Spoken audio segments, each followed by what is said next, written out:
नमस्कार, मैं हूं वीरेश सिंह। आईटीआई के टॉक शो में आपका स्वागत है। सीआईटीएस भर्ती उत्तर प्रदेश और आपको उत्तराखंड को लेकर के स्टेटस रिपोर्ट क्या आई है आपने देखा होगा, लेकिन मैं बताना थोड़ा सा इस समय पर बहुत ज़्यादा बिजी हूं, लेकिन इस पर चर्चा करने में आया हूं। तो सुप्रीम कोर्ट के आदेश के हिसाब से उत्तर प्रदेश का सबसे पहले स्टेटस रिपोर्ट बता देता हूं कि उत्तर प्रदेश सरकार ने जो है तो 5/12/2025 को कोर्ट में एक अतिरिक्त स्टेटस रिपोर्ट दाखिल की थी और उसमें याचिकाकर्ता की ओर से पेश वरिष्ठ वकील श्री सेन ने भी कोर्ट का ध्यान दिलवाया था कि सरकार ने केवल पहले 2 याचिकाकर्ताओं का विवरण दिया है, जबकि 12/12/2023 के कोर्ट के आदेश के अनुसार अन्य सह याचिकाकर्ता की जानकारी भी देनी थी जो अभी तक नहीं दी गई थी। मतलब आप समझ गए, राज्य सरकार का आश्वासन था कि उत्तर प्रदेश सरकार की ओर से वरिष्ठ वकील श्री सिंह ने कोर्ट को भरोसा दिलाया कि बाकी सभी याचिकाकर्ता का विवरण एक और स्टेटस रिपोर्ट के माध्यम से जल्दी ही दाखिल किया जाएगा। तो उन्होंने ये टाइम ले लिया और इसकी अब अगली सुनवाई 27 जनवरी को 2026 को रखा गया है। ठीक है, अब बेंच दोबारा जब इसको सुनेगी फिर देखा जाएगा क्या आएगा। लेकिन यहाँ पर एक महत्वपूर्ण बात मैं बता दूँ कि कोर्ट ने साफ साफ कह दिया है कि ये सभी एसएलपी जो होते हैं तो सभी को उन्होंने बोला है कि अभी तक आधी सुनवाई पूरी मतलब हुई है, बाकी नहीं हुआ है, तो इसको जो है तो बड़े गंभीरता से देखा जाए और पालन किया जाए। सरकार ने कोर्ट के पुराने आदेशों का पूरा पालन करने का अब तक नहीं किया है, जो याचिकाकर्ताओं की जानकारी देने में लापरवाही सामने आई है। मामला 2026 तक टाला गया, जिससे प्रभावित पक्षों की चिंता थोड़ी सी बढ़ गई है। अब चलिए उत्तराखंड की बात बता दूं कि उत्तराखंड की 11 तारीख को जो पेशी हुई वो 19 तारीख तक चली गई है। लेकिन दोनों चीज़ों में मैं बता दूं कि अगर कुछ नुकसान हो रहा है तो नुकसान हो रहा है सीआईटीएस वालों का। एक एक दिन भारी पड़ रहा है, तो कि दोनों चीज़ें एक हाई कोर्ट में हैं, एक सुप्रीम कोर्ट में है, तो मैं ज़्यादा कुछ नहीं कह सकता हूँ। लेकिन उत्तराखंड में भी बहुत पॉजिटिव रिपोर्ट है और आपके उत्तर प्रदेश वाले केस में सुप्रीम कोर्ट में भी बहुत बड़ा एक उम्मीद जगी हुई है। इन उम्मीदों के साथ में आईटीआई टॉक शो की जो जिम्मेदारी है वो अपनी जिम्मेदारी बैठा हुआ है किसको लेकर के, डीजीटी को लेकर के। इस कार्य में मैं बता दूं कि मैं रात दिन बराबर लगा हूं। इस पर बहुत सारी चीज़ें की मेरी पर्सनल सुनवाई हो रही है, अपील पे हो रही है, वो अलग अलग जगहों पर हो रही, जो मैं अभी खुलासा नहीं करना चाहता हूँ। ये कोर्ट पे नहीं हो रही है, ये जो है तो राज्य सरकार पे हो रही है।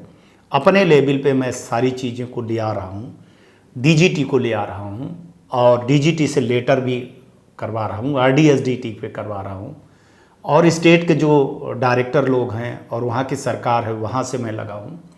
इसलिए पिछले 2 महीने से मेरी व्यस्तता, मैं आपको बता दूं कि मेरी बहुत ज़्यादा व्यस्तता है और इतनी व्यस्तता है कि एक बड़ा जो है तो मेरा फैसला 23 तारीख को है और आप बिलीव नहीं करेंगे, ये पहली बार ऐसा हो रहा है मेरे साथ कि 23 तारीख को खास तौर से मध्य प्रदेश में मेरे साथ इतनी बड़ी जो है तो अन्याय किया जा रहा है कि 23 तारीख को 11 बजे से मेरी 9 सुनवाई एक साथ किया जा रहा है। ये दबाव दिया जा रहा है, ये बहुत बड़ी चीज़ की जा रही है। लेकिन जो सीआईटीएस वाले हैं, आप घबराइए नहीं, मैं ये लड़ाई लड़ रहा हूँ, बिना पैसे के लड़ रहा हूँ, हिम्मत नहीं हारा हूँ।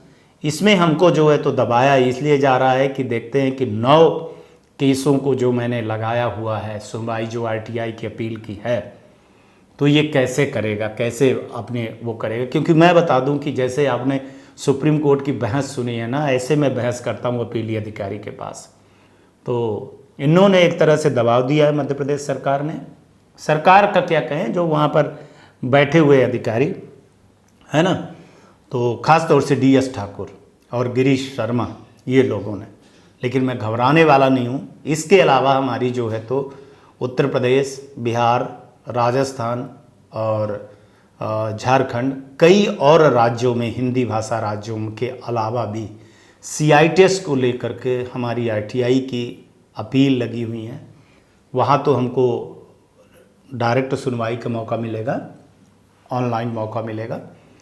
मैं एक चीज़ कह रहा हूँ कि सत्य की जीत होगी, लेकिन मैंने यहाँ पर पाया है कि अब कोर्ट केस जितना हो गए तो हो गए।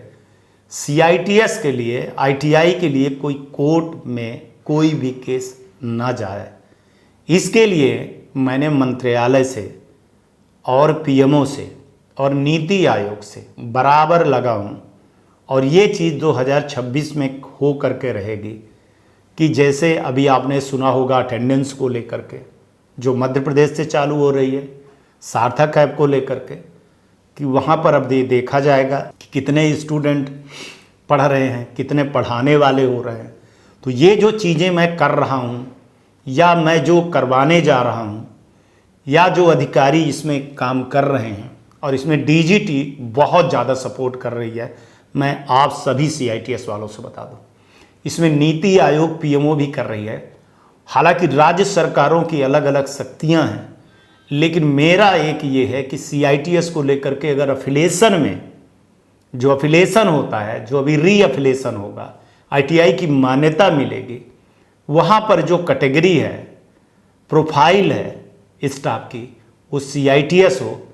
जिस ट्रेड में CITS नहीं है उसमें चलो 1 साल 2 साल का लग जाए, या RPL के तहत में ये सारी चीज़ें कर ली जाए। बहुत सारी चीज़ें मैं नहीं बता सकता हूँ, लेकिन बहुत सारे CITS वाले परेशान हैं।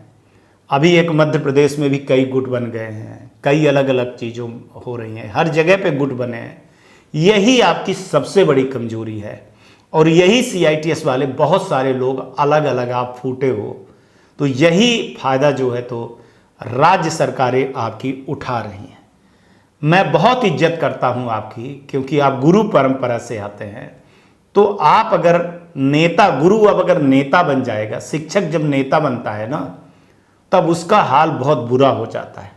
मैं आपको सच्चाई बता रहा हूं। आप नेता बनने नहीं आए हो, आप देश के भविष्य के निर्माण के निर्माता हो। आप वो छेनी हथौड़ी लेकर के वो मूर्त बनाते हैं, वो मूर्ति बनाते हैं, वो आकार देते हैं स्टूडेंट को। प्लीज़ आप नेतागिरी से दूर हो जाइए, आप एक रहिए। आप निस्वार्थ लड़ाई लड़ी जा रही है। कुछ आपके CITS वाले भी हैं, बिहार से भी हैं, प्रवीण ठाकुर जी हैं जो हमारे साथ में लड़ रहे हैं, और कई लोग हैं जो साथ दे रहे हैं। यकीनन आप भरोसा रखिए। अब आप 19 तारीख उत्तराखंड के लोग इंतज़ार करें, और जनवरी में 27 तारीख तक आप उत्तर प्रदेश के लोग इंतज़ार करिए। देश की अदालत और ईश्वर पर भरोसा रखिए, जो भी कुछ होगा ना अच्छा ही होगा। नमस्कार, जय हिंद, जय भारत।